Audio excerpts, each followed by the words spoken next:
In order to truly have intercultural communication, we've got to overcome the golden rule. Because the golden rule encourages sympathy, and sympathy is insensitive to difference and can become patronizing and defensive because of assumptions of similarity. Empathy, on the other hand, begins with the assumption of difference, the recognition of the uniqueness of individuals, cultural and social group differences, and the recognition of diverse interpretations of the same events.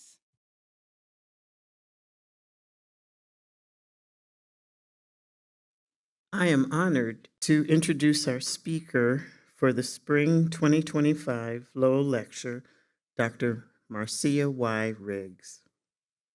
She is one of the most astute, analytical, and incisive Christian ethicists of our time.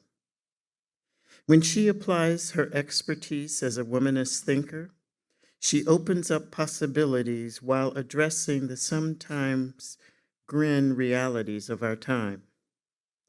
We are blessed to have you join us, and we await your lecture with great anticipation. I know where mediation has come from. Dr. Marcia Y. Riggs has an undergraduate degree in religion from Randolph-Macon Women's College, a Master of Divinity degree from Yale University Divinity School, and a PhD in religion and ethics from Vanderbilt University. Her teaching career began at Drew University Theological School in Madison, New Jersey. She joined the faculty of Columbia Theological Seminary in Decatur, Georgia in 1991. In April of 2006, Dr. Riggs was inaugurated as the seminary's first J. Erskine Love Professor of Christian Ethics and retired as Professor Emerita on August 1, 2024. The Marcia Riggs Commons, a residential hall and space for communal gatherings, was dedicated on the campus of the seminary in 2022. Her 20 years of ordained ministries were served in the African Methodist Episcopal Zion Church. She is engaged as a lecturer and has published articles and books on womanist ethics, sexual gender justice, moral education, public discourse, and public policy. Some of her publications are Awake, Arise, and Act, A Womanist Call for Black Liberation, Can I Get a Witness? Prophetic Religious Voices of African American Women, and Anthology. Plenty Good Room, Black Women versus Male Power in the Black Church. And let me just say, when that came out, we asked her if she was trying to get kicked out of the church. She smiled.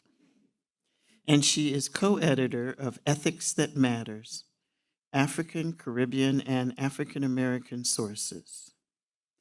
Ruth and Esther, Belief Commentary Series, whose release date is April 2025. Dr. Riggs was awarded a 2017-2018 Henry Luce III Fellowship from the Luce Foundation and the Association of Theological Schools. Her research project was Envisioning and Practicing Beloved Community in the 21st Century. This research project is the basis for a forthcoming book in which she develops her ethical theory and practice called Religious Ethical Mediation. Religious ethical mediation prepares 21st century leaders to address religion, conflict, and violence in a transformative manner. Her topic tonight, as you can see, is Womanist Moral Imagination for Living in an Absolutist Culture. Oh, the places we will go tonight. Welcome, Dr. Riggs.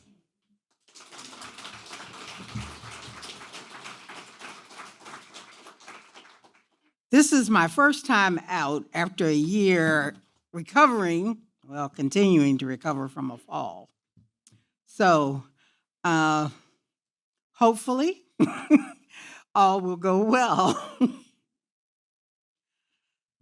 I am, even as a lecturer, I can think of myself first as a teacher. So I'm inviting you into a dialogue with me. It's not so much about what I'm going to say to you as much as I want to hear about how you're going to respond to it. Okay? So let's have some fun if we can. Okay?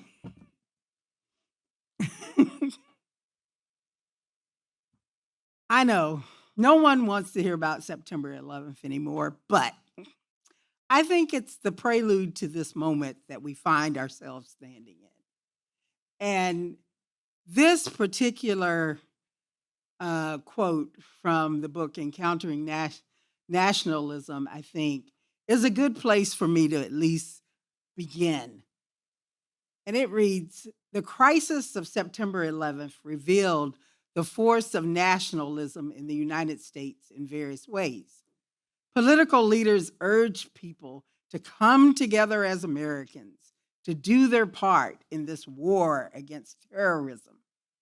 Patriotism was used to mobilize the public to give blood, to donate their money, and to defend territory. At the same time, with few exceptions, national and local political leaders invoked the language of war and militancy to console a grieving and anxious people. Post 9/11 grief and anxiety. What a way to find solace in war and militancy. And I think that's really why I say it's a prelude to the violent energy that we find ourselves dealing with right now. In the words of President George Bush at the National Cathedral on September 14, 2001, we find what that consoling words sound like. War has been waged against us, he says, by stealth, deceit, and murder. This nation is peaceful, but fierce when stirred to anger. This conflict was begun on the timing and terms of others. It will end in a way and at an hour of our choosing. End of quote.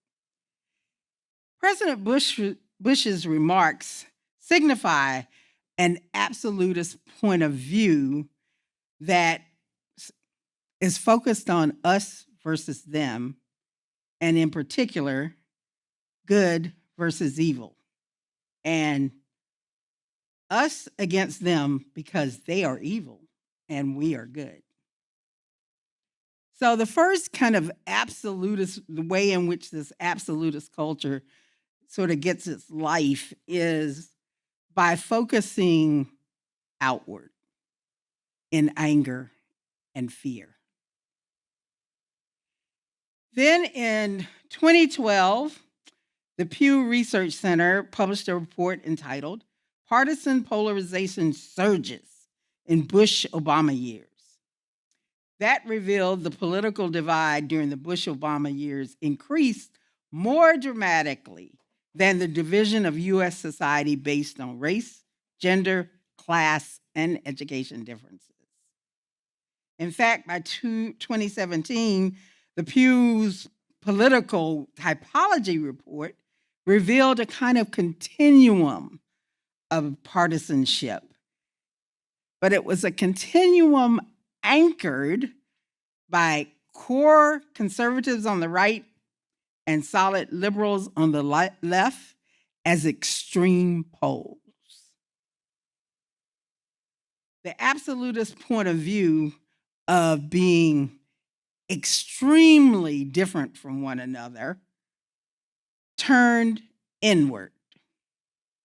And in 2021, this polarization became manifest full-blown as Christian nationalism. And according to Whitehead and Perry, in their book, Taking America Back for God, say that Christian nationalism is significant because its calls to take America back for God are not primarily about mobilizing the faithful toward religious ends. It is about seeking to retain or gain power in the public sphere, whether political, social, or religious. Christian nationalism is therefore ultimately about privilege.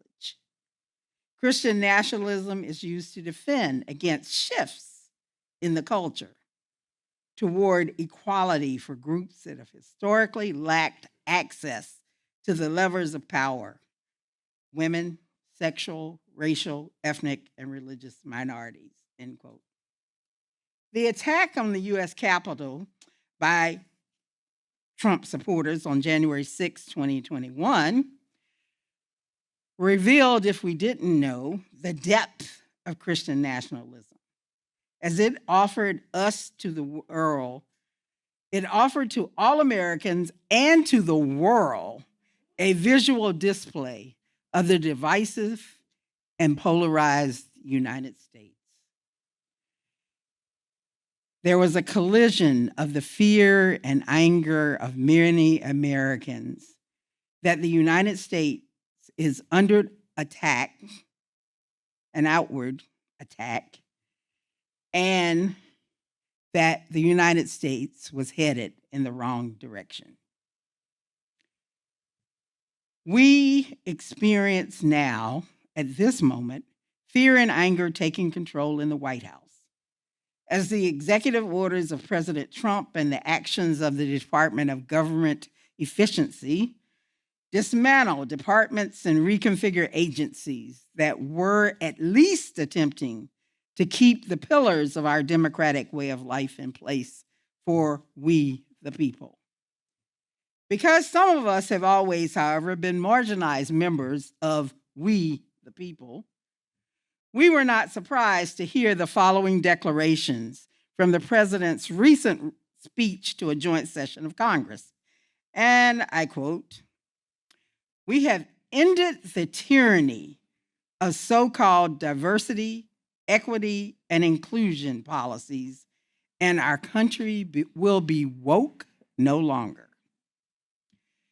We have removed the poison of critical race theory from public schools."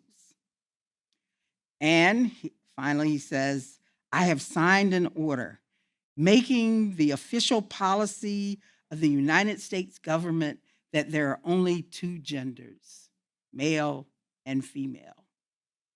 And actually, lastly, he declared English the official language of the United States. So, in this moment in which we find ourselves, we are reminded that we live in the omnipresence of violence.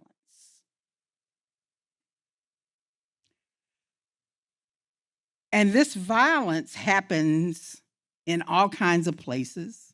We've seen it, it's televised. But this violence is also happening in many forms in which we participate and in which we are complicit.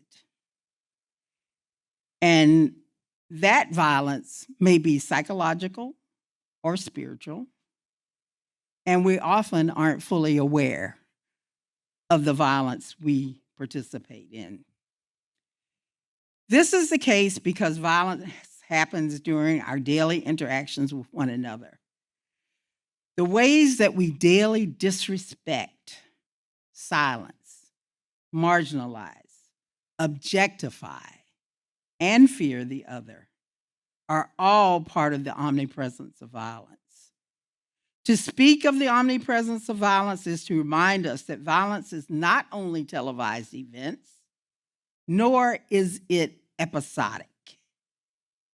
It's part of the social fabric of our lives. Even as we listen to the president's recent declarations, we find violent language that threatens and erases alternative points of view and groups of people. When this omnipresent violence is anchored within the cultural framework of contemporary Christian nationalism, we then find this description from Whitehead and Perry, again, helpful. They say Christian nationalism is a cultural framework that blurs distinctions between Christian identity and American identity, viewing the two as closely related and seeking to enhance and preserve their union. It is undergirded by identification with a conservative political orientation, though not necessarily a political party. Bible belief, premillennial visions of moral decay, and divine sanction for conquest. It is the conception of morality that centers exclusively on fidelity to religion and fidelity to nation. And its primary assumptions are nativism, white supremacy, patriarchy, heteronormativity, and divine sanction for authoritarian control and militarism. A second earmark of this moment, the first earmark is the omnipresence of violence of this moment. A second earmark of this moment is a need to establish absolutist parameters. Now, I'm using the term absolutist to describe the current dynamics of polarization and the emergence of this, what I call a culture of absolutism. I do not wish to engage in a philosophical argument for or against the need for absolute moral prohibitions or against moral relativism. Instead, I want us to think about the absolutist parameters as describing a moral point of view that is rigid, non-empathetic, non-adaptive, and non-responsive. This moral point of view is premised upon creating and sustaining dichotomies. And the central norm of this culture, with this absolutist morality, is exclusion. Now, what I mean by exclusion at this point is that exclusion as a norm can function in one of two ways. It might be descriptive or it may be prescriptive. When exclusion is descriptive, the intent is simply to define the distinctiveness of a group. Because groups are defined by what makes them unique and what is to be required to be counted as a member. Operating from a descriptive norm of exclusion, the group may decide, though, that they want to invite others to join them or choose to engage with others about how the group might expand itself. However, when exclusion is a prescriptive norm, the intent of the group is to close its borders. There is no desire to invite others in or to engage with others. In the culture of absolutism, as we are now, those who have power over others also have power to define who belongs in the group. Those in power, in fact, redefine who is a legitimate or acceptable member of the group, and then they expel or deport some members who are deemed not to serve the interests of the powerful. At this moment, I assert that we are living in a culture of absolutism with a norm of prescriptive exclusion, wherein those in power are redefining who counts in our society and are therefore warping any notion of moral community.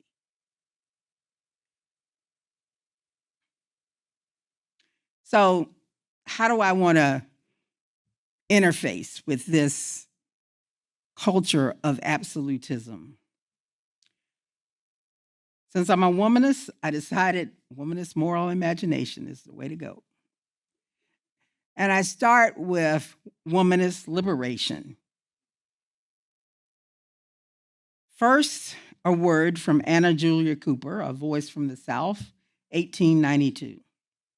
Only the Black woman can say, when and where I enter, in the quiet, undisputed dignity of my womanhood, without violence and without suing or special patronage, then and there the whole race enters with me.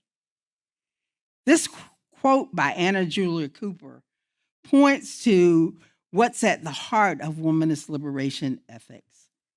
That is, a moral self who is committed to not simply proclaiming her and his identity, but does proclaim it. Only the Black woman can say, in the undisputed dignity of my womanhood. This self is not, however, disconnected from others. Then and there, the whole race enters with me. She is a socio-historic self, embodied in and through community. Womanist liberation ethics asserts that the moral self is a responsible self who asks the ethical question, who am I to be and what am I required to do as a socio-historic self, embodied in and through community? Asking the ethical question as socio-historic selves means that the moral anthropology is one that is no longer holding rationality at its center. Our ability to reason has long been the primary earmark for what makes us human, and therefore what makes us capable of discerning what ethical responses are required of us. Instead, this moral anthropology holds that it is relationality, our need and our ability to relate to one another as embodied beings. And that is what makes us human, and thus capable of discerning what the ethical requires us to be and do. As socio-historical relational selves meet, the ethical encounter is intercultural. Womanist liberation ethics, then, is intercultural encounter. This means that the ethical is one intrinsic to who we have been created to be. We've been created to be in relationship with others. And two, it emerges as we encounter others with whom we seek or find ourselves in relationship. Intercultural encounter is therefore not simply a description of a way that we need to live. It is, in fact, what morality is. Intercultural encounter is what womanist liberation ethics is. It means that we come to discern rightness and wrongness, that which is fitting and liberated as we encounter others. This is the case because it is not until we have some embodied others that we have designated as friend or foe with whom to engage that we can fully ask ethical questions about character and agency.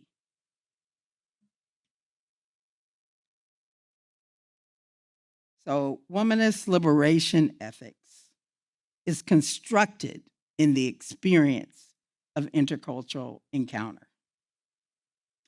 Now, when I think about this theologically, I turn to an interpretation of 2 Corinthians 5, 1 through 21.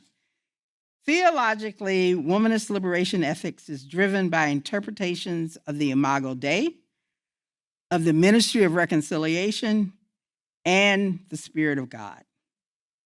The interpretation of the image of God asserts that we, in all our socio-historic embodied differences, incarnate the Imago Dei. We have been created by God in God's image, and that image begins to come into focus when we encounter one another as we seek and or experience relationship. However, because we name and know ourselves through socially constructed lenses, we frequently see and experience one another out of focus. We see and experience one another and attribute meaning that in effect may annihilate our actual embodied differences, and often leads us to label one another in ways that judge, dismiss, objectify, and silence. And when this happens, we do harm. And that harm is psychological or emotional, and sometimes it's physical. It's also oppressive, manipulative, coercive, and exploitative. And therefore, the harm we do in any of these forms is violence. Living out the ministry of reconciliation is the way to disrupt the violence of the conflicts that can accompany intercultural encounter. The reconciliation that God effects through Christ is actually recreation. God creates us and God reconciles us. Creation and reconciliation meet in Christ. We are socio-historic embodied selves who are Imago Dei, who are Imago Christi. Reconciled and recreated in the image of Christ, we have a new creation. Reconciling is recreating. Thus, reconciliation is not an end, but a process. Furthermore, the Spirit of God animates reconciliation as process and guides us through our intercultural encounters. First, the Spirit of God is womanist spirit. In the book, In Search of Our Mother's Garden, Alice Walker proposes a 4-part definition of womanist. But it is that third part of her definition that I want to talk about here, to talk about what womanist spirit is. That third part says, loves music, loves dance, loves the moon, loves the spirit, loves love and food and roundness, loves struggle, loves the folk, loves herself regardless. The Spirit of God as womanist spirit sustains an ethical openness of loving the Spirit as the way to love others in intercultural encounters. Loving the Spirit happens A, in the context of creativity, B, in connection to the cycles of life, C, as expression of the erotic, pleasurable embodiment, D, living into the tensions of conflict, E, in solidarity with community, and F, self-knowledge, as well as self-love, all as a matter of moral courage. Second, the Spirit of God is the Holy Spirit that, from our perspective, brings the church into being at Pentecost. However, it's the way that Diana Eck describes the gift of the Spirit at Pentecost that I would like for us to think about when we think of the Spirit. She says, the freedom made so clear, and I quote, in the winged flight of the Holy Spirit forces Christians to think about the mystery and power of the spiritual life among people of every faith, Buddhist and Muslim, Hindu and Jewish. When we use the term Holy Spirit, we mean the active, creative, energetic, mysterious presence of the one we call God. The Spirit does not read the fine print of the prayer book or the creed. The Spirit, though she gave birth to the church, is not the possession of the church. let alone any of its early church fathers or its modern theologians. The Pentecost experience reminds us that the Holy Spirit is above all a gift, fullness, and outpouring. We cannot grasp it. We can only be attentive to it, awake to it, and attest to its presence. End of quote. As X quote reminds us, the Spirit of God is not something that we understand intellectually, but it is something to which we must be open and receptive. To be guided in our intercultural encounters by womanists and this Pentecostal understanding of the Spirit is to be enabled to do what I call religious ethical mediation, REM. So what is this mediating intercultural encounters in the Spirit as REM? REM is the praxis of ethics as intercultural encounter and is the ethical praxis of a theology of reconciliation. Reconciliation as praxis, therefore, is to be understood primarily as process rather than an end that we're going to reach or attain.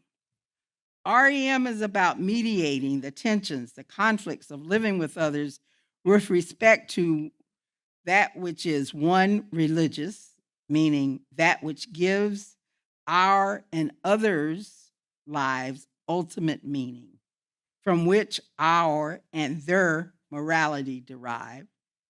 Two, ethical, those virtues, values, and visions for life that describe and prescribe who we and they are and what we and they do as individuals, communities, institutions, and society. And three, mediation, which is about the processes of living into the tensions of intercultural encounter. The practice of REM is about nurturing citizens and people of faith into a relational worldview and a transformative orientation to conflict. And there are 4 basis points for REM. The first is transformative mediation.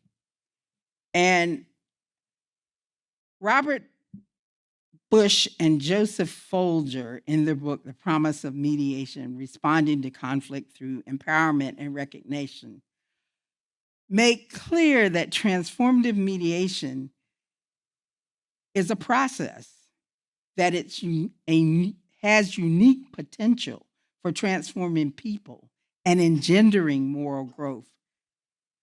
The aim of transformative mediation is to ensure that a process for moral growth, for grappling for meaning in the midst of conflict happens.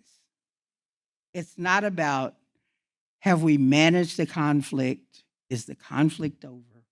It's about whether or not we have transformed the conflict and therefore we have morally grown. The second base point is dialogue. Dialogue, I know we hear that all the time. We use dialogue constantly. But dialogue is more than conversation. Dialogue is communication that nurtures relationship. This is the case because dialogue is based upon mutual respect and listening and learning from one another over time. Earning such respect comes through a willingness to accept the otherness of others. Dialogue is a process of direct encounter. David Bohm, who's a physicist, writes about dialogue. And what I find most interesting in his description of dialogue in the end is this. The picture or image of dialogue is that of a stream of meaning flowing among and through us and between us. This makes possible a flow of meaning in a whole group, out of which may emerge some new understanding. It's something new which may not have been when we started out, it's something creative. And the shared meaning that we create, in the end, is the glue or the cement, to use this term, that holds people and societies together. So that's the kind of dialogue I wish we take the time to have. The third base is intercultural and nonviolent communication.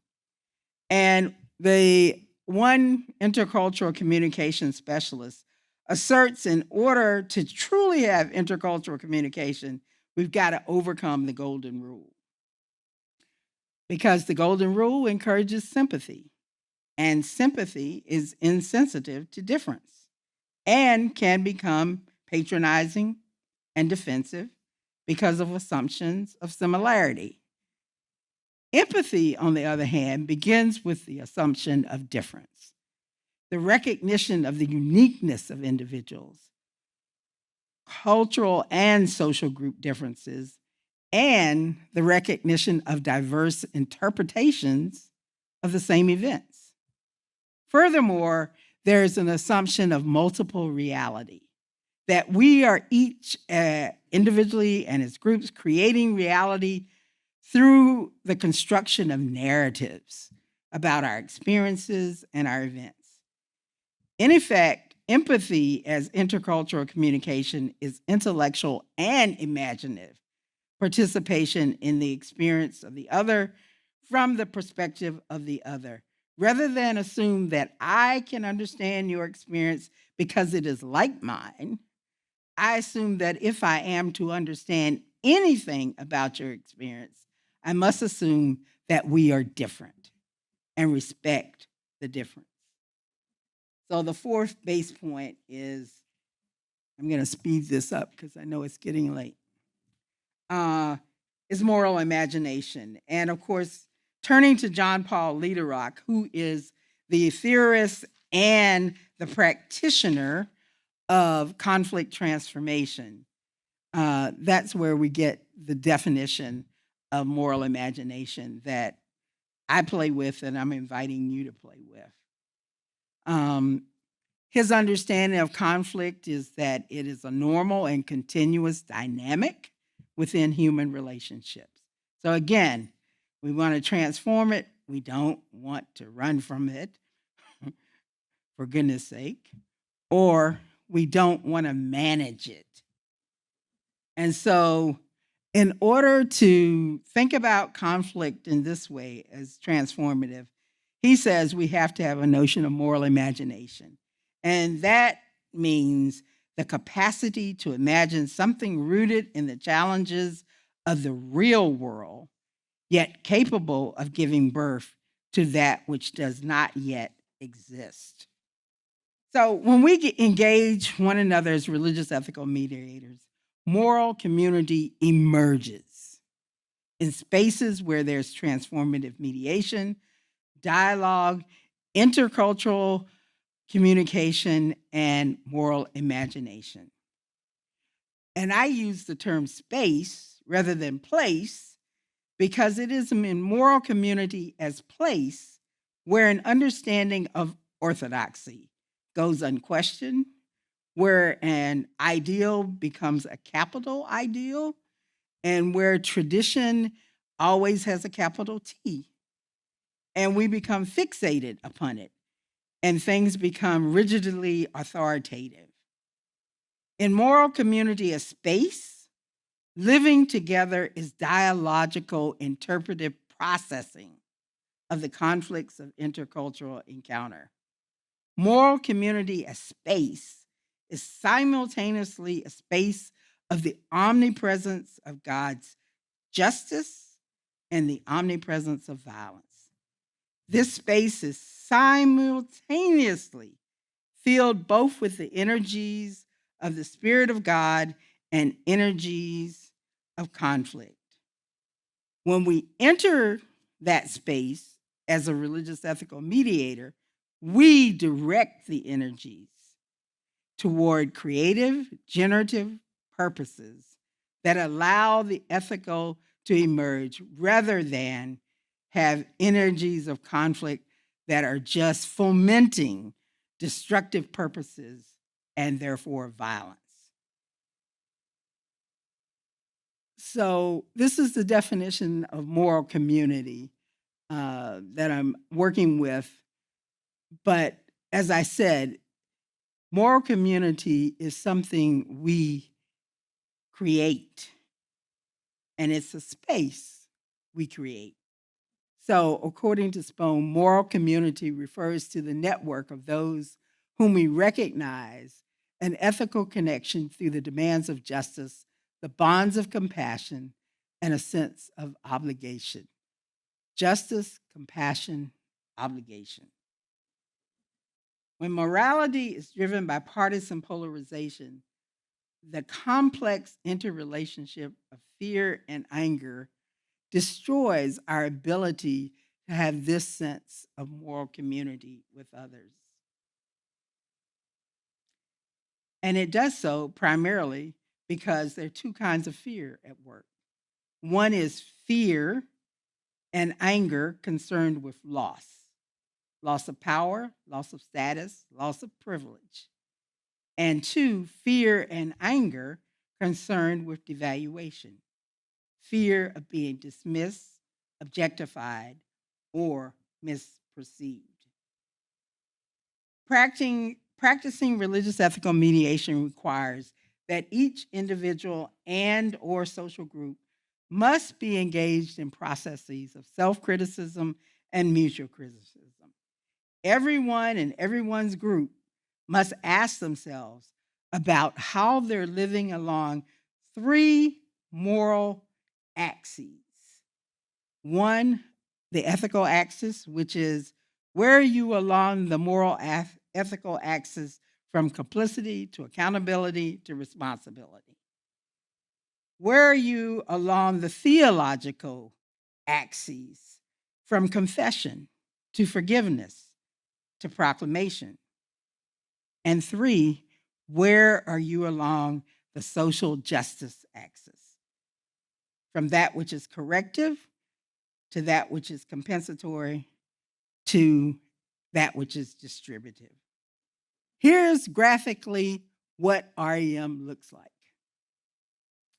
On a good day, I actually have it moving. It's not moving, but hopefully you can see the energy that is supposed to be happening when you are imagining yourself living in the context of God's creation, God's justice, the omnipresence of God's justice. At the same time, you're living in the omnipresence of violence. And what makes this possible in a way for us to imagine what it's like is because we're also always living in the overlap between two synchronous cultures, a culture of deception and a culture of moral courage. And what can really help us out is that the Spirit is larger than all of it, moving, propelling us, directing us. And so conflict, remember, is energies. It's something that can be redirected. It doesn't have to be destructive. So if you want to be a religious ethical mediator, you're going to be willing to walk into that overlap, that space of overlap between these two cultures, and invite others into the overlap, because that's where the ethical will be created. If we want to get over this culture of absolutism, we have to be willing to imagine ourselves as morally courageous enough to be the persons who stand in the overlap no matter what else is going on.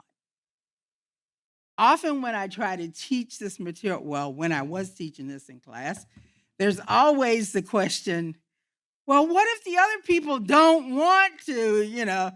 It's not about the other people. It's about us.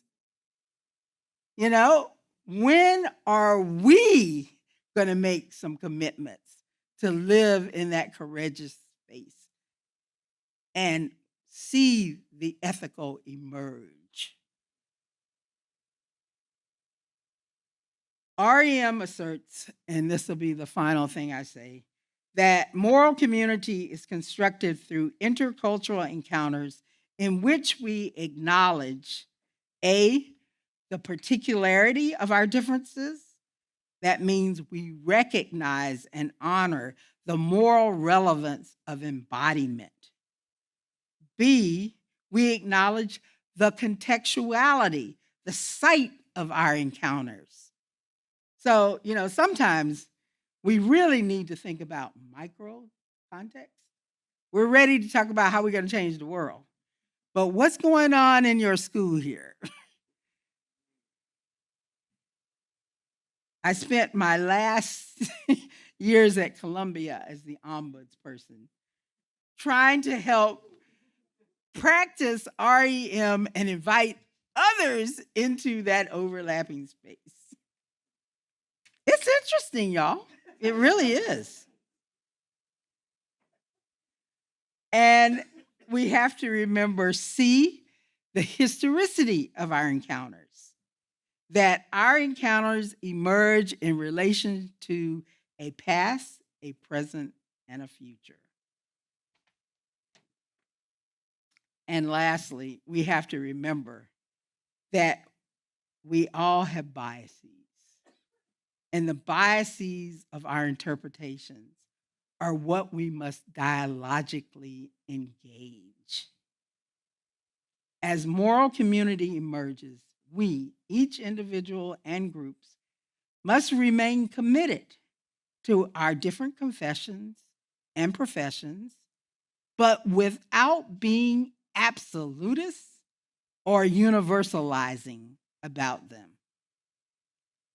Whereas the culture of absolutism is marked by certitude, the practice of moral community requires womanist moral imagination. That means we are called into a space to create moral community, to allow it to emerge. Thank you for your patience. As I said, oh, the places we will go. Thank you, Dr. Riggs. I now introduce your two respondents, Dr. Luther Young Jr., or shall I say the Reverend Dr. Luther Young Jr., is a sociologist of religion who studies the intersections of race, gender, sexuality, and religion. Much of his work seeks to address class inequalities, racial injustice, and systems of discrimination against LGBTQ plus communities and other disadvantaged groups. Dr. Young's recently published articles examine how homophobia in the Black church is expressed and perceived by parishioners and suggests potential ways to address non-affirmation in these spaces.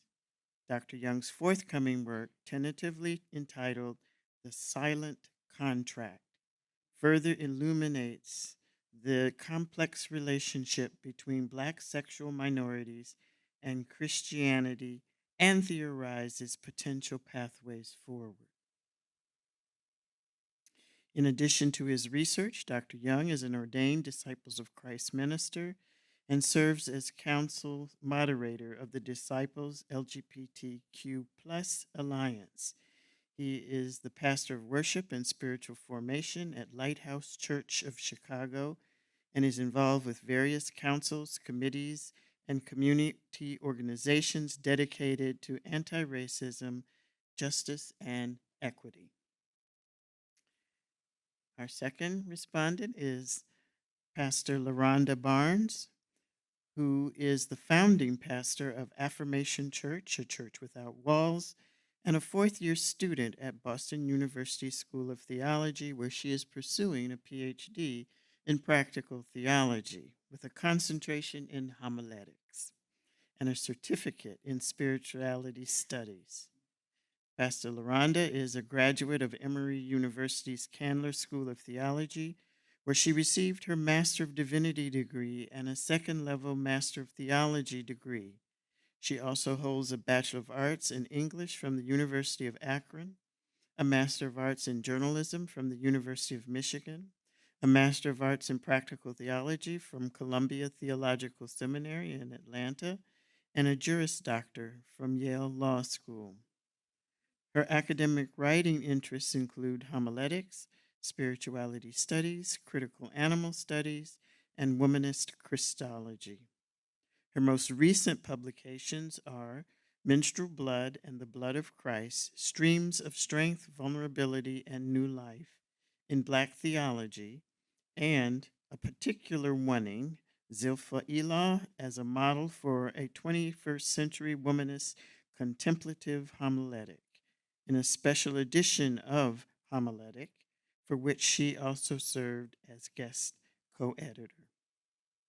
Prior to entering ministry, LaRonda worked as an administrative law judge, appellate court attorney, legal aid attorney, and law professor. She was the first African American female elected as chair of the American Bar Association's Young Lawyers Division in its 75-year history. As leader of the 150,000 member volunteer association, she promoted its public service and professional development programs, headed its legislative assembly, and served as its spokesperson at conferences around the world.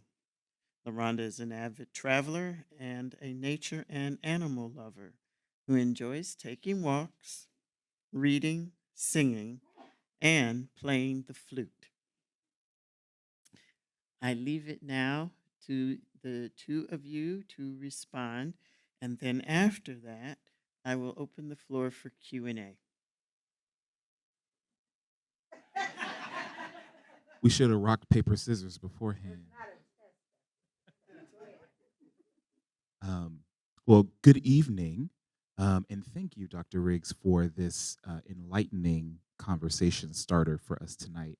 So much that I'll be chewing on for quite a while, so thank you so much for pouring out. And I'll try to keep my comments brief so that we can hear from the illustrious LaRonda sitting next to me, and to have some Q&A from the room. But even as I was reading the abstract for this talk, I got excited. And what kept sticking with me is the notion of fear. Because fear is so powerful. And I would say that much of kind of the problematizing that we see hinges upon fear, this very powerful emotion.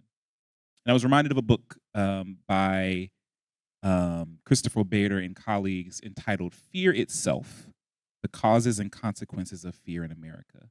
And so they did this study and tried to empirically examine the culture of fear in this country and its social and political implications. And so they used data from the Chapman Survey of American Fears. It's this national survey that asked about 95 different dimensions of fear, from terrorism and crime to natural disasters and arachnophobia and fear of clowns. So they really ran the gamut. And, you know, they noted that among the top fears for Americans were political corruption, pollution and sustainability issues, financial insecurity, health concerns, and the list goes on from there. But one of the things that stuck out to me was they found that Americans are becoming more fearful over time. And what makes this culture of fear so insidious is that its feelings and the subsequent response is not always rooted in reality. And in times of growing uncertainty, people will grasp onto conspiracy theories. So the book talks about how America is this conspiracy nation. Because such theories, they say, quote, facilitate the feeling of holding an exclusive truth, or one might say an absolutist sort of truth. Even though what folks may actually have is really what I would say is alternative facts, perhaps. And so you have this culture of fear that exists, and when people are afraid, they lose their minds, they abandon reason, even behaving in ways that will contradict their own interests, right? And so I would argue that this culture of fear is rooted in a fallacious capitalistic ideology of scarcity, which engenders this false necessity for competition that masquerades as work ethic, but is really just greed. So that's a mess. So what do we do about this? I don't have the answer to this question. How can we prevent ourselves from succumbing to this downward spiral of fear and animus? How can we speak truth to power? How can we do justice and love mercy and walk humbly when there are so many competing definitions of justice and mercy and humility? I had a professor by the name of Emily Towns who taught me that when you ask a question, you should start to answer the question. So I will offer a couple of words. If I were to begin to answer those questions, I would turn to the work of Dr. A. Elaine Brown Crawford in her book, Hope in the Holler, a Womanist theology. And so Crawford in this book examines how hope has existed as an engine of resistance for Black women and how we can learn from that. And so she says that hope is the bridge from oppression to liberation that facilitates full humanity and fosters an undaunted passion for life. And in this work, she describes hope not as passive. It's not waiting for things to get better in a later lifetime or in the afterlife, as so many of our churches may seek to promise. Rather, the type of hope that Crawford describes is active, intentional, and courageous. And so to me, that links perfectly with this religious ethical mediation framework that encourages folks to step into these courageous dialogues. And although my question still remains, and this will be, I think, good for conversation, how can we move beyond these crippling feelings of fear? And what can be that bridge that gets us to a point of courage where we can engage? I think hope is a step in that direction, but I'm hopeful for dialogue that can maybe help us get there. Thank you.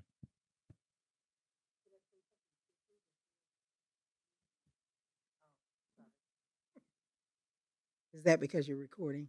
Because I know you can hear me. I guess the interesting thing is the language of how do we move beyond the fear? And part of what I'm trying to push folks on is it's not moving beyond it, but actually delving into it, you know, and being willing to engage in the kind of dialogue that allows us to hear our differing interpretations, you know, that ground our fears rather than, you know, oh, we're going to get beyond it. No, we're going to go right in. I have a fear of handheld mics, so I'm going over. I am going to say that with Dr. Towns in front of me, and Dr. Riggs beside me, I'm in womanist heaven, am I not? I am really honored to be able to respond, and to do so, I've put on my womanist hat, as they say. Um, for myself, I identify as a womanist, as a Christian, not of any denomination, and not non-denominational, just plain old Christian, and as an African American.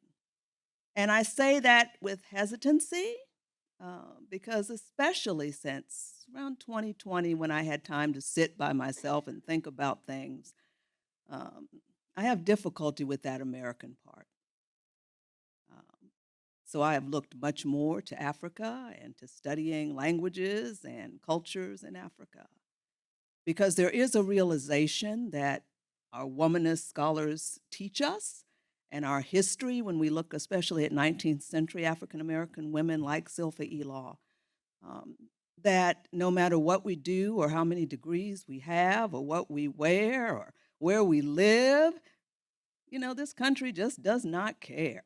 They just don't. Um, it is ingrained, and I'm going to say ingrained in us, not just in other people, in all of us. It's in the water, it's in the soil. But what womanism has done for me, and womanist thought, is that it has helped me to look at my past in a different way, to look at my ancestors in a different way, those that I know, like my grandmother and my aunts, and those that I don't know and never will know, and to see both their struggles and to see that joy, that hope, that ability to last and survive and find community and relationship in a country that continually seeks on a daily basis to destroy us. I guess it was Audre Lorde that said, to survive as a Black woman in America. Yeah.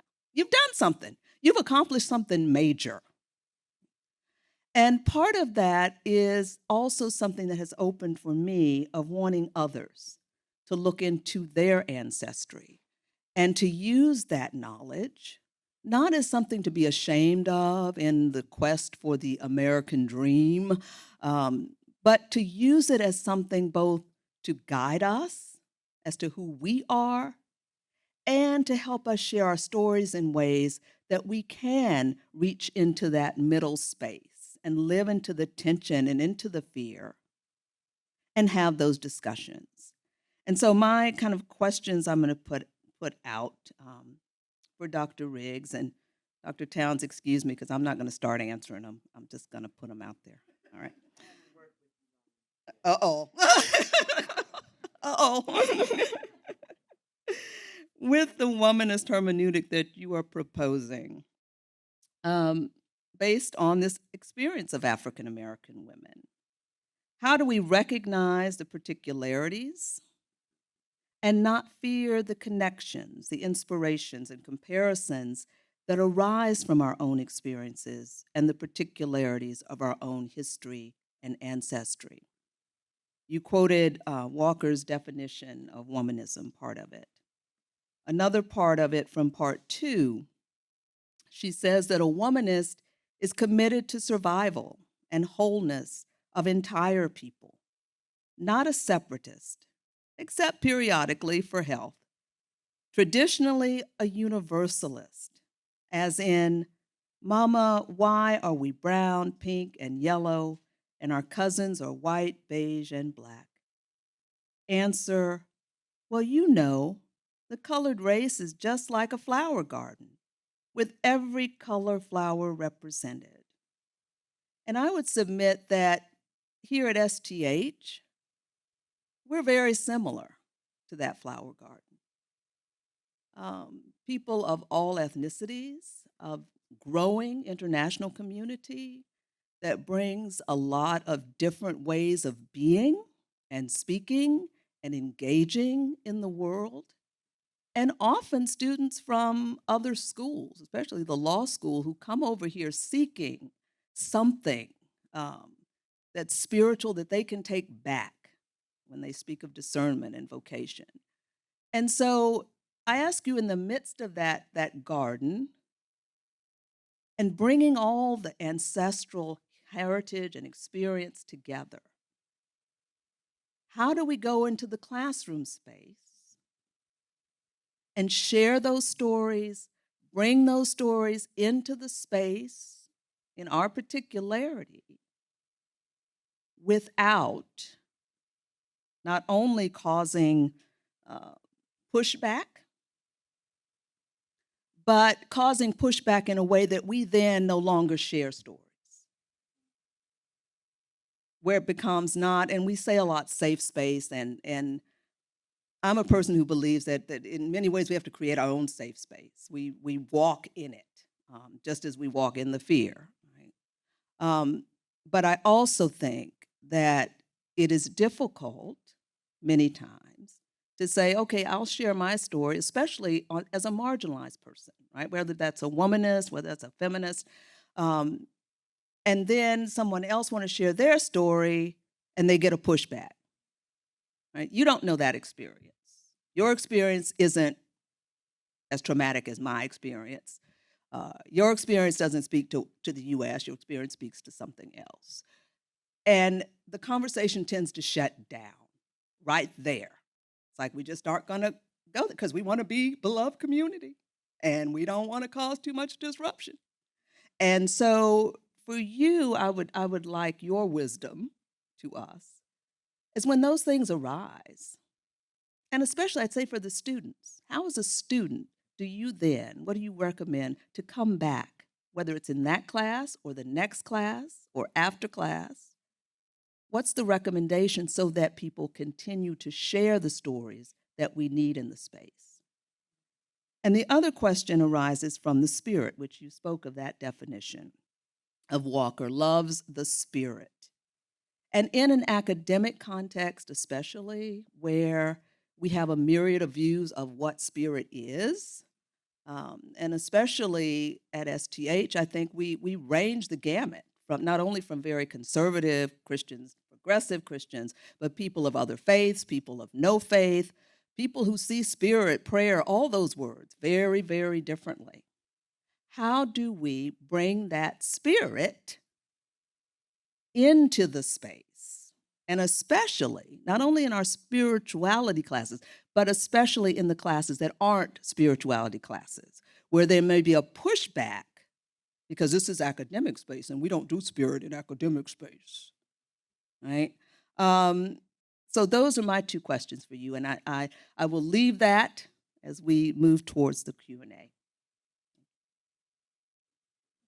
The interesting thing for me is that, and this is where I was when I left Columbia. It's actually the teacher in the room who has to take more responsibility for enabling the space to be one in which the sharing of the different stories can happen. I mean, I'm not going to ever tell a student just be more courageous. Really? I'm going to start with the professor and say, you know, if you envision your classroom, what does it look like? Is this a community of learners, or is this a space where you get up and tell people what to think? If it's a community of learners, then you as teacher have an incredible responsibility to keep the space open. So, I mean, I've written an article that uses this for pedagogy for that very reason.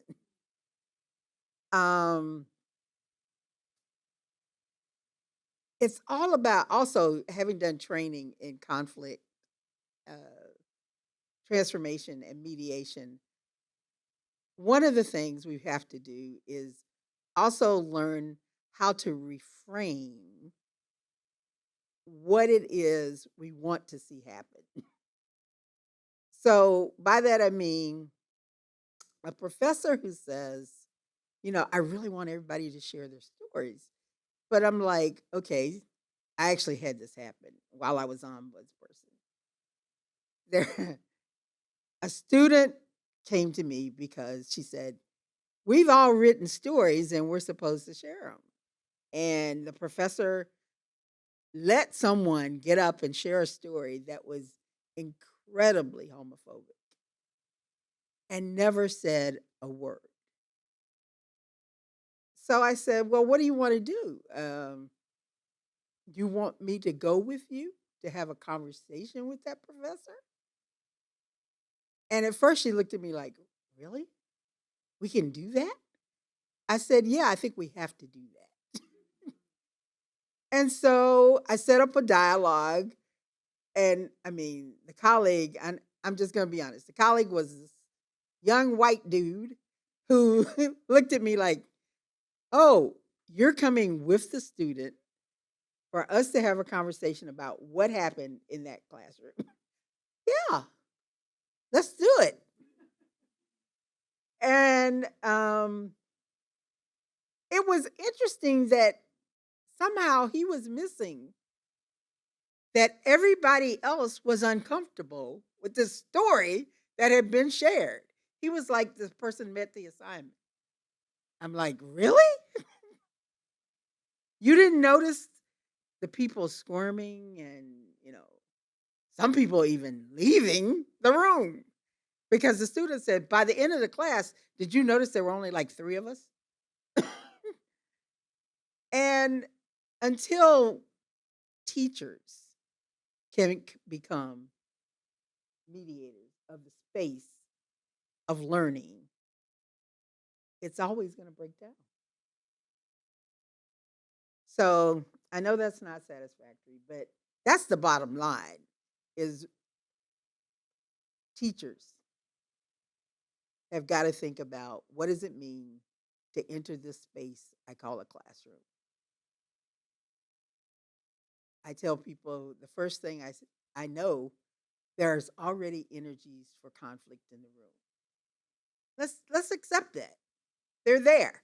Now, how are we going to direct the energies? That's our task. What you were saying in regards to facing and jumping into the fear.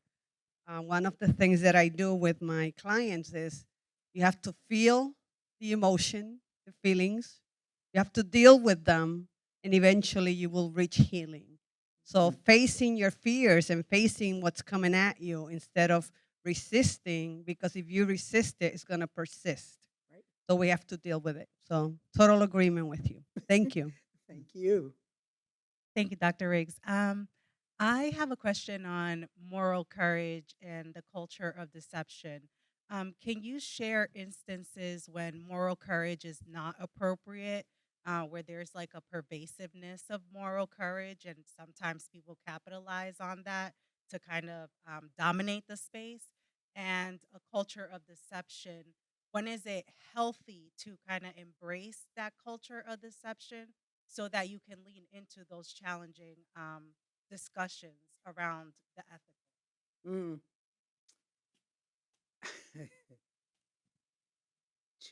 I'm trying to decide which way to go at this.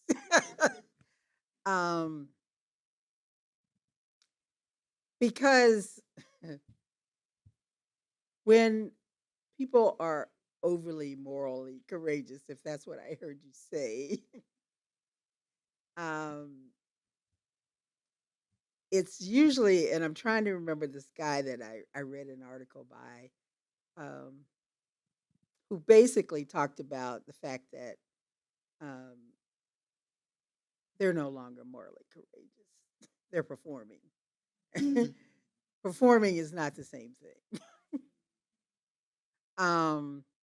And what I would like for people to really think about is the overlap between those two cultures, the culture of deception and the culture of moral courage, because that's really always what's happening is our living in the overlap. So it's not so much, shall I sort of lean toward the culture of deception? It's just there. Okay. So instead, the challenge is to recognize, and this is the hard part in the book, is because if you also come from an African culture background that talks about the fact that sometimes deception is very good. So it's not the elimination of deception for the right purposes. It's about deception that actually um, hides things like fear. um, I know I'm not really answering your question fully, but yeah, if we were in a classroom, we'd have more time to play with it. Thanks for asking. Thank you so much for this. I really appreciate it. It's a gift to hear it. I'm also a prospective student, and just earlier in the session with, I just remember Dr. J, but not the last name. Dr. J, he was like telling us about some of these ideas, so it's beautiful to have them sort of explicated at greater length. And I'm curious about, I guess, to hear more detail from any of you about how these things manifest in concrete situations. You brought up at the beginning, you sort of framed things in terms of the violence done by the sort of war against wokeism and that concept. Is it the case, do you think, that from the perspective of somebody who like supports that or thinks that they support that, feels that they support that, but they feel that that like quote unquote ideology of wokeism is a violence against them, and so like how do you meet that person? I know you said it starts with us. It's not about regulating the other person's experience, but somebody could even conceivably like receive this entire presentation as some sort of like violence if they don't understand it or they feel like the intellectuality of it is abrasive or something.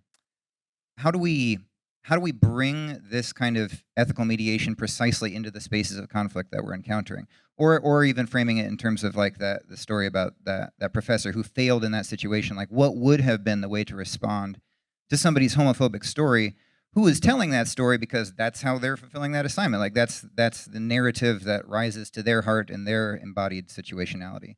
So it's a very sprawling question now, but I'm curious, about more, concretely, or other places you've encountered it that are sort of positive modeling of this.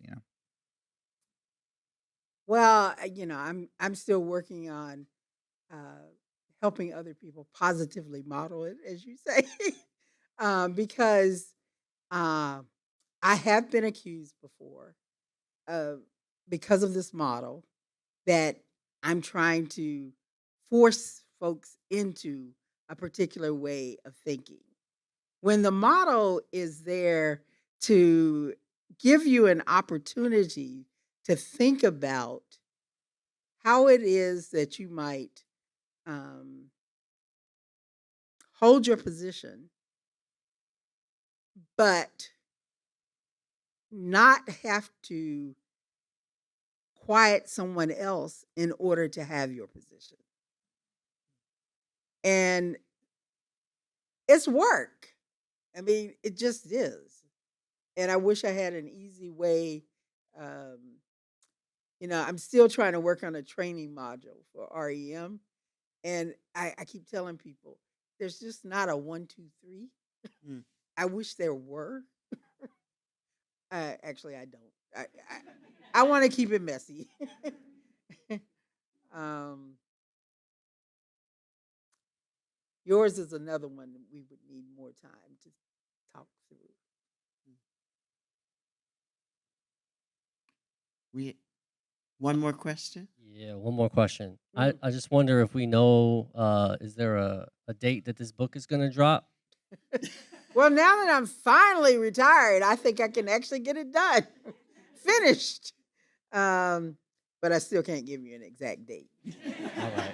I did work with a former student, though, and actually we worked up the handbook before I finished the book. So it'll probably drop before the book.